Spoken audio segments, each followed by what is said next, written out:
So, bridge visa or a bridging visa, that's a term most of you have heard, but only a few of you really know when you can get it, what exactly it is, what are the rules about that. And there are many myths and misconceptions about the bridging visa. So I will be explaining all this in today's live stream, or if you're watching the recording, then in the recording. So let's start with what is a bridging visa. So technically, it's a visa sticker in your passport. So it looks like a regular visa, and in real, it's a form or type of a long-term visa. So even though it might be issued only for 60 days or 90 days or sometimes even shorter periods of time, it's technically considered to be a long-term visa, which means that you can, for example, travel back and forth from and to the Schengen area. So it's usually a multi-entry type of visa. You can work under this type of visa. You can get a trade license, all this. The validity kind of differs, and I will probably get to it later as well. But officially, the bridging visa should bridge the period between when you are legal in the Czech Republic, but the legal period of your stay expires for whatever reason, until you get legal again, usually meaning until you get a new residence card or a new visa or something like that. So the bridging visa should be bridging the period between when your old legal stay in the Czech Republic expired and when the new starts. So technically, it should be issued for the period which is expected to be like the let's say the period between those two types of legal stay. But in real life, it also depends on the mood of the officer you're dealing with, but I'll get to it all later. So maybe now the most important part is when you can get a bridging visa, when you're entitled to get a bridging visa. So first, if you are whatever type of residence permit you have in the Czech Republic, sometimes even if you don't have any, if you come here, for example, under the 90 days, or in some cases, if you come here under the short-term visa, so all these occasions, if you are applying for the temporary residence permit, aka the partnership visa, or also the temporary residence permit for close family members now. Because as you know, there have been a change in the definition of a family member of an EU citizen. So now there is a close one, which is spouses, kids. And then there is a distant one, which is the couples dating.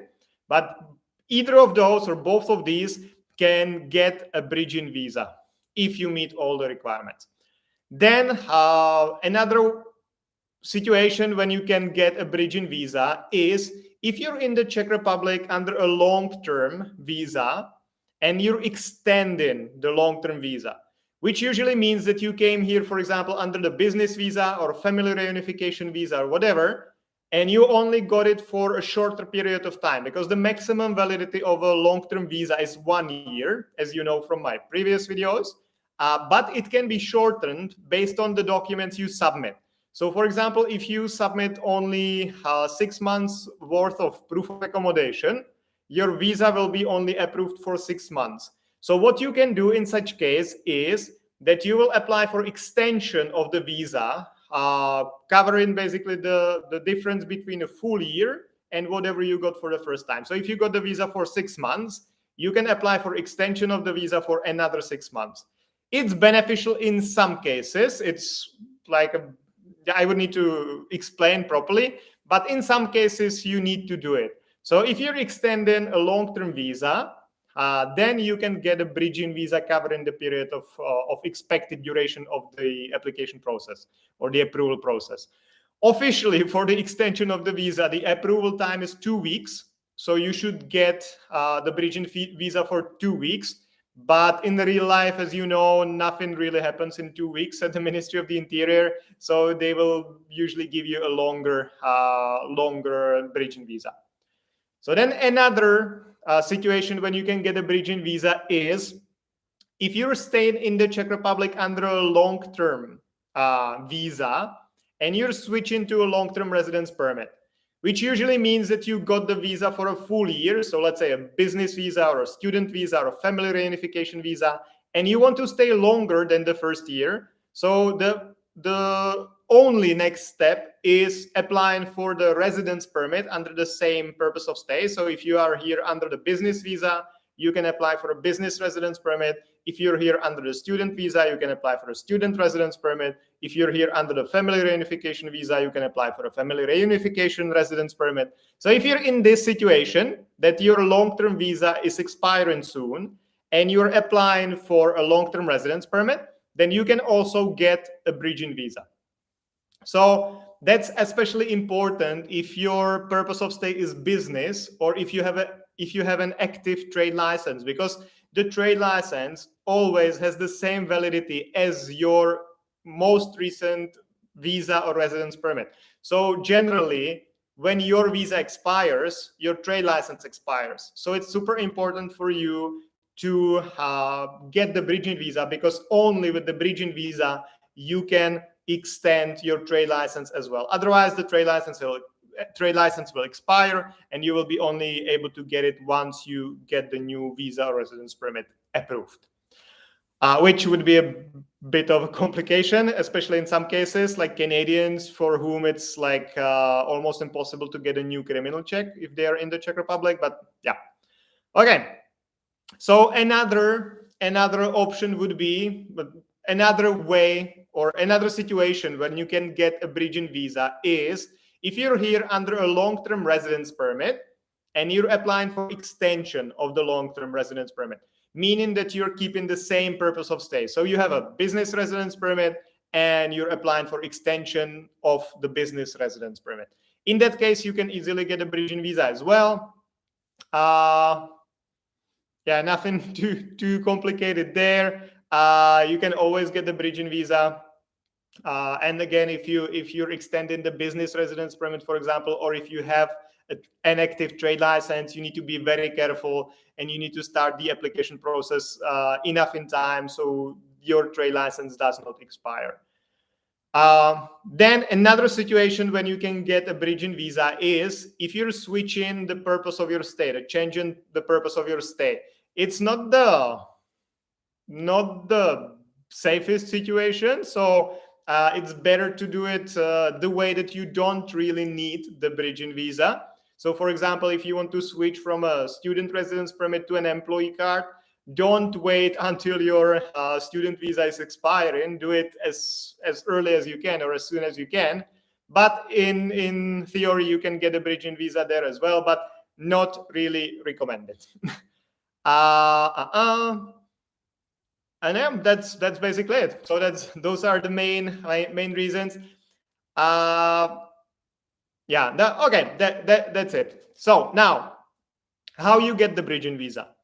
Bridging visa is issued by the Ministry of the Interior.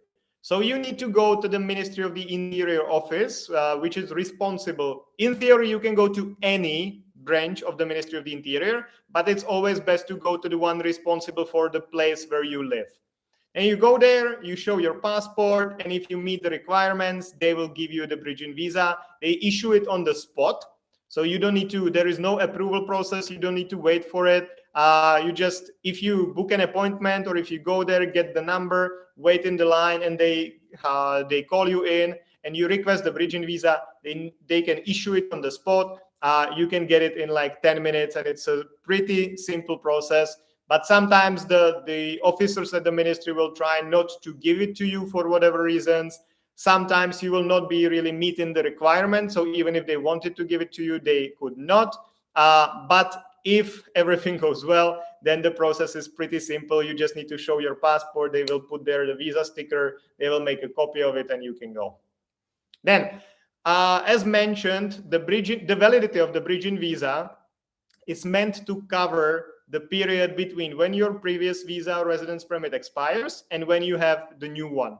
So depending on the expected approval time and depending on when you applied and what's the status of your application now, because for most applications, you can submit the application up to 90 or even 120 days in advance. So if you submit the application like 90 days in advance, it's likely that you will not even need the bridging visa because you will get the new one approved before the old one expires. So that's how you should ideally do it. But if you leave it for the very last moment, or if the process takes longer, then you can get a bridging visa, and you should get it for the expected approval time. In most cases, they do it for 60 days, sometimes for 90 days. And I've seen bridging visas, for example, in case of the partnership visa applications, that you can get a bridging visa for even like 120 days or even 180 days. I've seen that as well, but it's not very often. And it also very much depends on the mood of the officer you deal with. So if you go there, make sure that you're not rude, that you know that ideally you have a Czech speaker with you, that you're really nice to them, that you explain why you need a bridging visa, and then you maximize the chances of getting as long as possible. Because if the officer is grumpy, or if you make them angry or something, they can give you a bridging visa for 2 weeks, and you will need to keep going there every 2 weeks, which would really suck. So it's better to get a visa for 90 days, and then you don't have to go there for 90 days, and it's likely that your application will be anyway meanwhile approved. Yeah, okay, so that was this. Let me see, maybe one thing I would like to mention now, because it's kind of a recent thing, or maybe just say hi to all the people watching me now. So Agnello Andrews, hi mate. I'm not sure if you're still here watching. If yes, then nice to see you. If not, then good night. Kalim, hi sir, how are you in the Czech Republic marriage process? Okay, I'll get back to it later at the end of the live stream, because it's not really connected to the topic. But stay with me and I will answer briefly when I'm done with the main topic. Okay, and guys, if you have any questions regarding this, please feel free to ask in the comments or in the messages, and I will, if it's to the topic, I will answer it maybe immediately. If it's off the topic, as for example Kalim's question, I will answer it at the end of the live stream. Okay, so one thing I would like to mention is about the partnership visa now, because what started happening during the COVID pandemic is that the people who are dealing with your case when you're submitting the application. So you have a partner from the EU, from the Czech Republic, you're a non-EU citizen, you came here, you want to live with your partner, you go to the Ministry of the Interior and you submit the application for the partnership visa, for the temporary residence permit. And then the ministry in the past always had to give you the bridging visa. They always were giving it to you. But during the COVID pandemic, they started kind of like telling people that, okay, we don't really have to give you the bridging visa if we don't think that the partnership is real.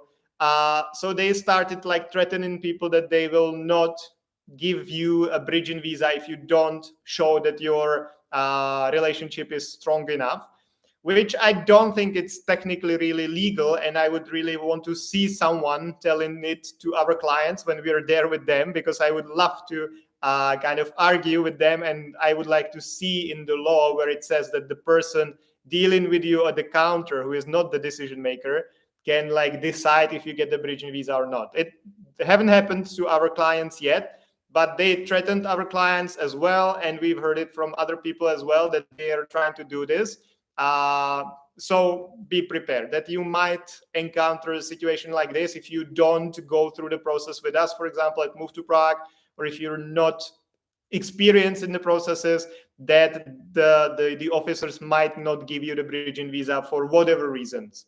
Okay, so that's another reason why to have someone who knows what they're doing with you, because if you don't get a bridging visa, then you don't have the right to work.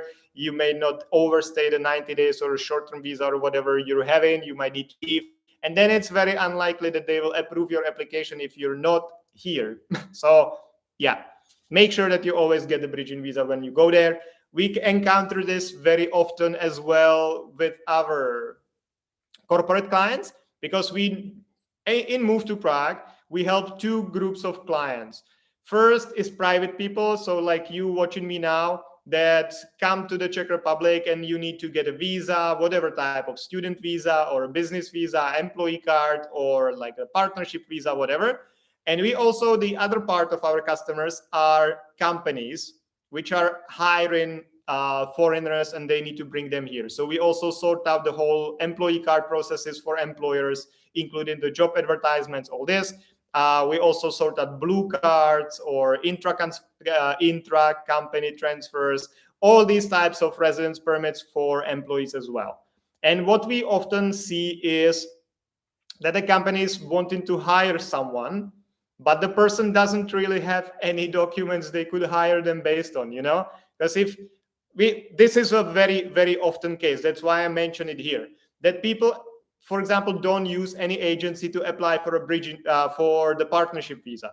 So they submit the application, but they don't get the confirmation that they submitted the application, and they don't get a bridging visa because they don't know that they should get these, or they didn't have enough documents, so they were not given it. And then it's a big problem because you don't have a proof that you are legal in the Czech Republic, and you don't even have a proof that you applied for anything because you didn't get the confirmation.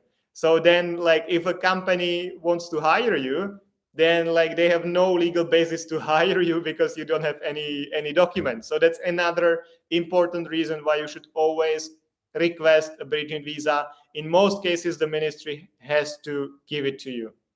But yeah, be careful. And anyway, if you want to deal with the immigration, it's better to hire someone who knows what they're doing.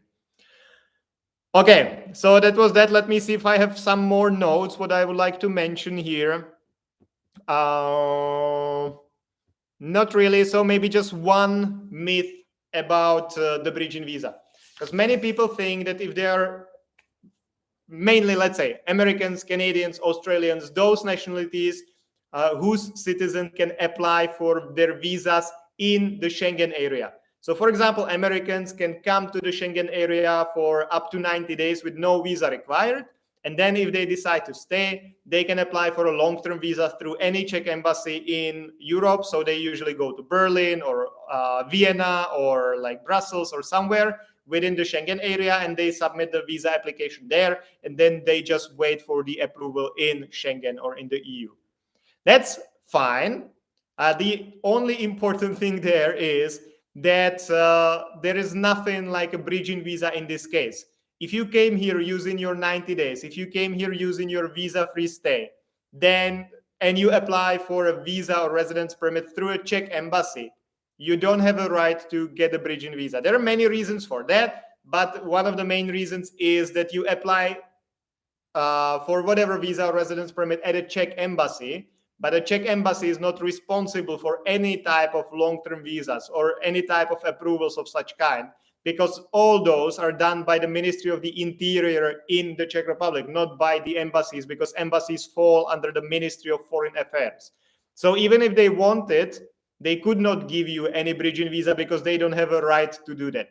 So the point is that you cannot get a bridging visa if you're submitting your first application, because there is nothing to bridge. You have no legal status, so there is nothing you could get to get you legal in that period when you're waiting for the approval.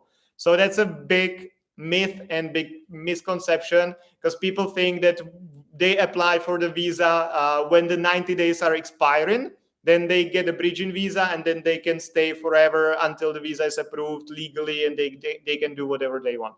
Unfortunately, that's not true. And if your visa is not approved within the 90 days, you should officially leave the Schengen space and only come back once your visa is approved or once your 90 days restore. So the bridging visa cannot be given to you by a Czech embassy if you're submitting your first application. That was the biggest myth.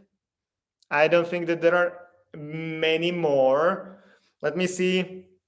I will be thinking for a bit now if there is something else I might want to say about the bridging visa. Maybe just one thing, that it's always best to either request it when you're submitting your application, or if you need to get it later in the process. For example, when one bridging visa is expiring and you need to get a new one, yes, you can get multiple bridging visas. So it's if you're not getting it or if you got it but now it's expiring and you need to get a new one, it's best to book an appointment in advance. But if you cannot do that, you can just go to the Ministry of the Interior, take the number, wait in the line, and get the bridging visa sorted this way. But it's always a bit risky because you don't know how long you will need to wait. Sometimes it's 20 minutes, sometimes it's like 5 hours. So depending on the season, depending on the day of the week, because for example, Mondays are always super busy at the ministry. Morning hours are more busy than the afternoon hours, and there are many rules like that which you might not know if you're not in the business and you don't go to the ministry every day. So it's always best to book an appointment in advance, but if you cannot do it, you can just walk in, take the number, and wait. In most situations. Now, it hasn't been possible for a couple of reasons during COVID and now during the war in Ukraine, but generally it works like this. So now back to the guys. Now this is the official part is over now. If I remember something important, I will tell you about it as well. But now is this time for your questions. So I will go back to the question Kalim had. And if you have some more questions, please feel free to ask either on Facebook or on YouTube. Both platforms, I will be reading the comments on both of the platforms. So just let me know the questions and I'll answer them now. Kalim, so back to your question. Hi, sir. How are you in Czech Republic marriage process? Well, this is something we started providing. That's a service as Move to Prague. We in Move to Prague started providing pretty recently, because in the past we've had inquiries like that. Hey, how to arrange a marriage in the Czech Republic? We've had it many times. Our clients ask us about it many times. But every time we checked the requirements, we got so spooked by the amount of documents you need and all the processes that we just always decided that we don't want to provide it as a service, because it would need to be that expensive that no one would like to pay it anyway, because it's really a lot of paperwork. So now we started providing that service, but it's in a kind of like a trial mode. So also the price is very low. So if you need any help, this would be the perfect time to get in touch with us, because now the pricing is pretty low, because we want to see how it's working, and we want to learn all the different ways, because with all the different visas and residence permits and housing and everything, we've been in the business for 10 years, 11 years now. So we know all the ways around, all the different rules, and we are on top of everything. We check all the immigration law changes and housing changes and all this. So we know how to deal with that in the most efficient way and the most beneficial for you. But with this particular service, we don't have that much experience. So that's why the price is so low now for a limited amount of time, until we learn and we see how much we should really charge for that. But yes, if you want to, so generally, if you want to get married in the Czech Republic, you will need to get many documents regarding your status. So definitely your birth certificate from the country of your origin. So it will need to be apostilled or super legalized and translated into Czech. Then you might need to get some confirmation that you are not married, or that you are capable of marriage, meaning that you are not married, or if you're divorced, that it was done properly, that there is no legal obligation against you which would prevent you from getting married. Then you also need to get a confirmation from the foreign police saying that you are legally staying in the Czech Republic so you can get married.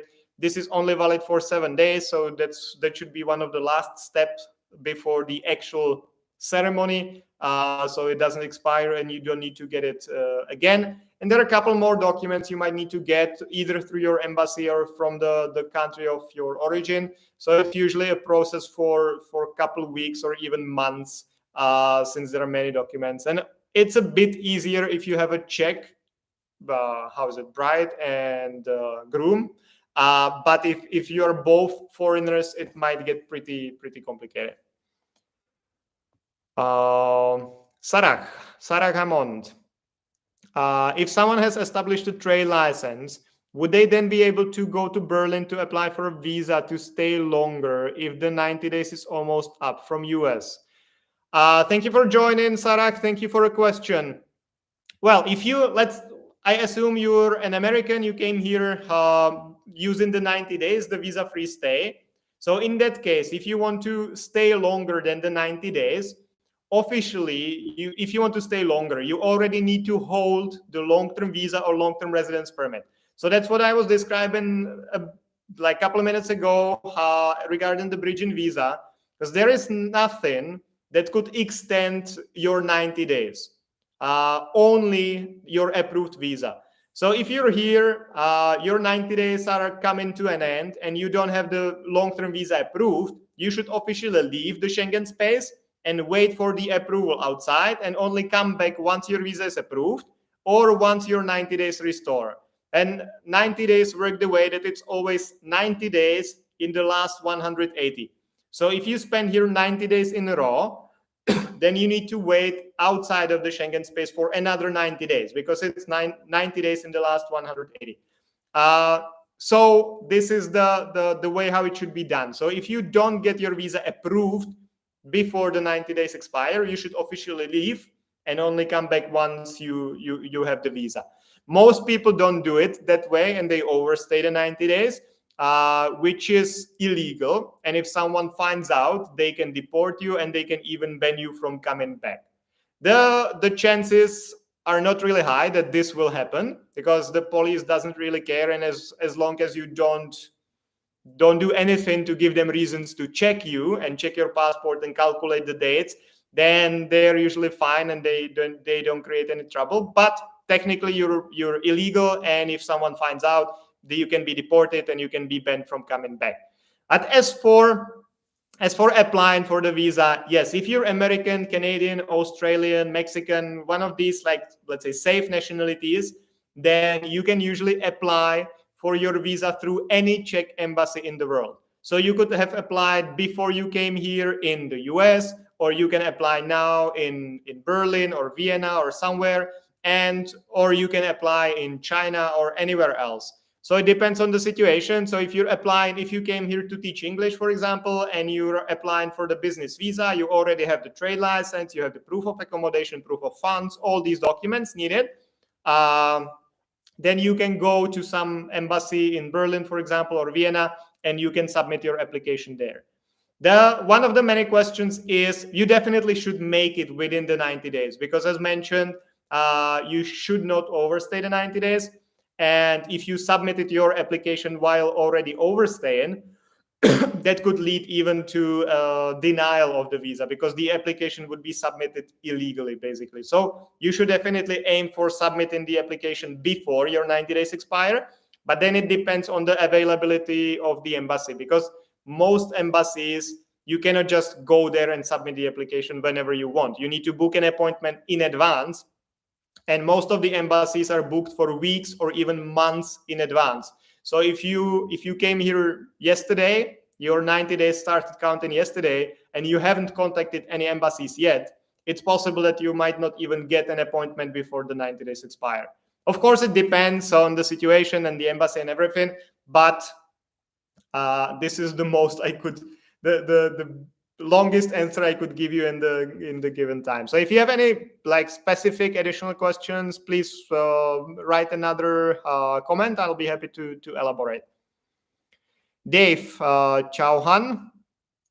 Hi, Yankalina. At the moment, I'm in India and coming to CZ next week. I have a valid temporary residence certificate. So what other documents I need to carry before I start travel? So Dave, can you please let me know maybe where are you from? Because you mentioned that you're in India, but I'm not sure what's your nationality. Because the TRC, in my opinion, stands for the Temporary Residence Certificate, which means that you are an EU citizen. And in that case, no one really cares because EU citizens can travel to the Czech Republic as much as you want. You can stay here for whatever period of time. You have exactly the same rights, or like 99% the same rights as Czech citizens. So no one really cares. You can travel here freely. But if you're a non-EU citizen, then it depends on your status in the Czech Republic. So usually need to have your passport plus the residence card, or if you have a visa in your passport, then you obviously have the visa always with you as long as you have the passport. I'm an Indian national. Okay, so in that case, you always, if you have some legal status in the Czech Republic, then you need to always carry your passport plus this legal status. So if you have a long-term residence permit, for example, you need to have the card with you along with your passport. If you have the temporary residence permit, for example, the blue booklet, then you need to carry this along with your passport. If you had if you have a long-term visa, then you obviously have it directly in your passport. So you always need to carry your passport plus a confirmation that you're allowed to live in the Czech Republic so you can return to the Czech Republic. So whatever is your status here, you need to have a proof of that. Sarah, okay, thank you. Yeah, you're welcome. If you have any additional questions, please feel free to ask, or if you go to especially to my YouTube channel, I've done videos about everything, about the business visa, about booking appointments with embassies, about checking the status of your application, about the trade license. I've done videos about everything. So if you need more information about the 90 days as well, I have one video which specifically talks only about the 90 days rules and like how to deal with that. So if you go to my YouTube, you can find plenty of information, plenty of useful info there. But of course, you can get in touch with me directly, and I'll be happy to help or answer any of your questions. Sudeep Kharal.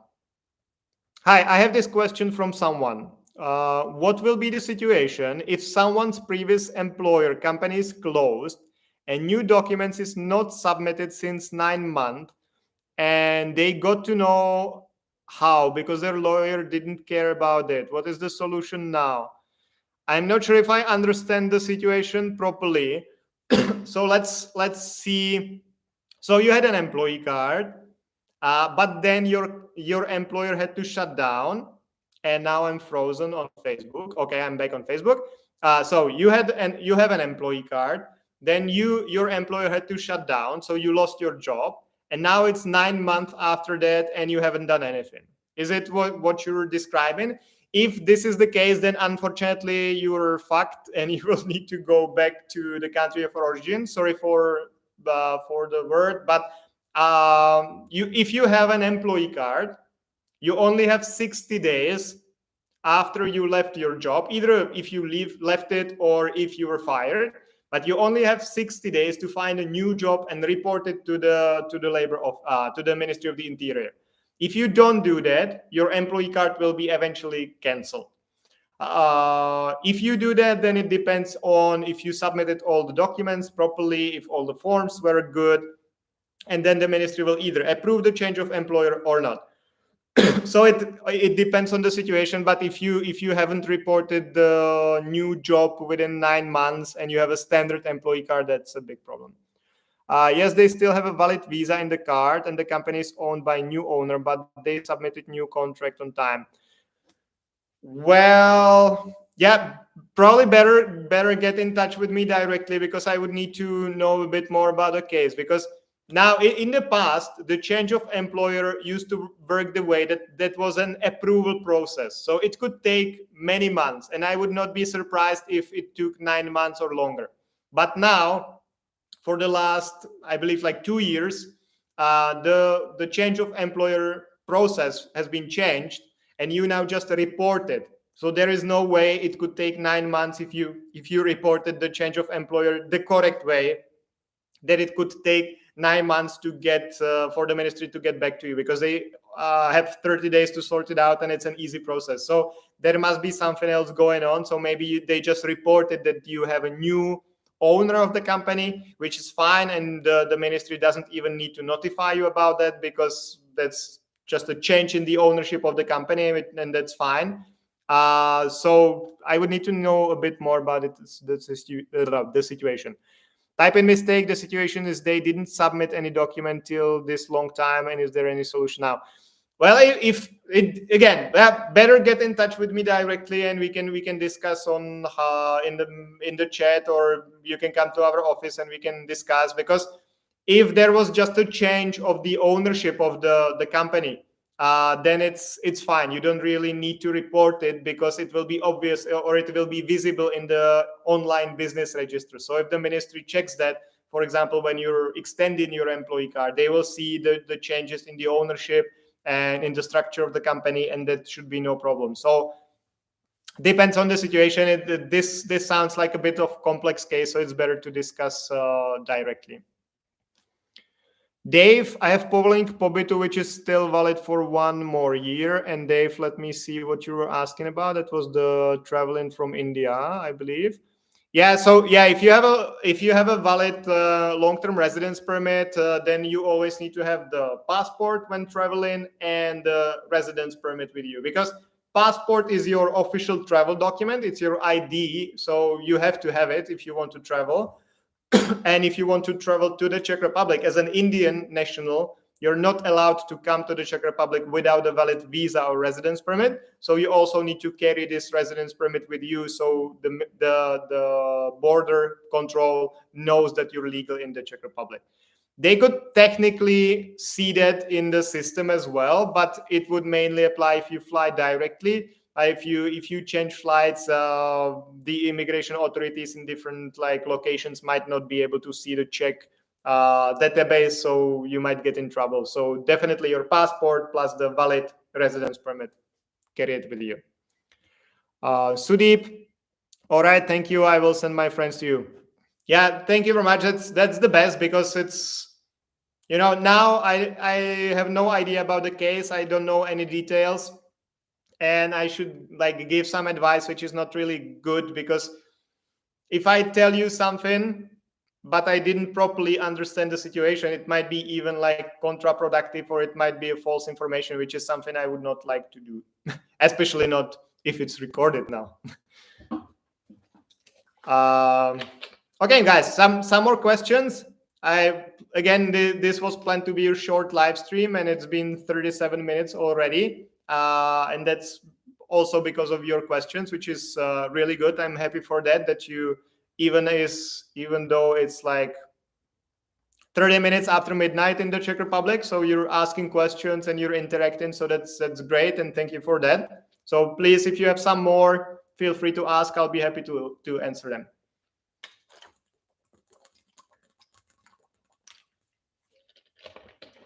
Sorry for this, but I've been talking for 40 minutes, so it's I had to. Okay, guys, any more questions? If not, I will just dance for you awkwardly for a couple seconds, and then I'll go to sleep. If you have some more questions, please feel free to ask, and I'll be happy to answer them. And of course, thank you all for coming and following me. If you don't follow me, I'm everywhere. I'm on TikTok, I'm on Instagram, I'm on YouTube, I'm on Facebook. So follow me whatever platform you prefer. Probably the best for me is definitely YouTube, because I store all the videos there. I do all the live streams there. I go deep into the topics there. So if you're not following me on YouTube, do that, because you will have the most information in one place there. Then the second best is probably Facebook, because I have my own private group there, expats in CZE help and support group, and you can ask your questions there, and I'll be happy to answer them. And I do the live streams there as well, and I store some of the recordings there too. So that's probably the second best. You can also get in touch directly with me there via private messages. So that's another good source.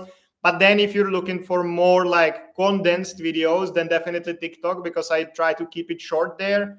In the beginning, I was doing videos 3 to 4 minutes long. But in the last couple of weeks, I've been doing videos for 1 minute, 30 seconds, 2 minutes tops. So there is plenty of information in a very condensed form. So if you're looking for just some specific information, TikTok is the best. I haven't been posting for the last 2 or 3 weeks for multiple reasons, but before that I was posting every day. So I have plenty of different topics covered, some of them even funny ones. I have special content only for TikTok. So TikTok is a good platform to follow me as well. Instagram, I don't really know how to use Instagram. So I have a content there. I have nice content there and some photos which cannot be found anywhere else, but it's not really doing well, I would say. And the best or the last platform you can find me at is Patreon. So if you appreciate my work and if you want to contribute and if you want to support me in a way, then Patreon is definitely the best place to go. So it doesn't seem that you have any questions. So thank you very much, guys, for watching today, the live stream, or of course, if you're watching the recording, thank you for that as well. And see you again on Thursday. And meanwhile, if you wish, send me some topics. If there is something you would like me to speak about, then please let me know. I'll be happy to do a video or live stream about that topic. So guys, thank you very much one more time and see you on Thursday. Bye-bye.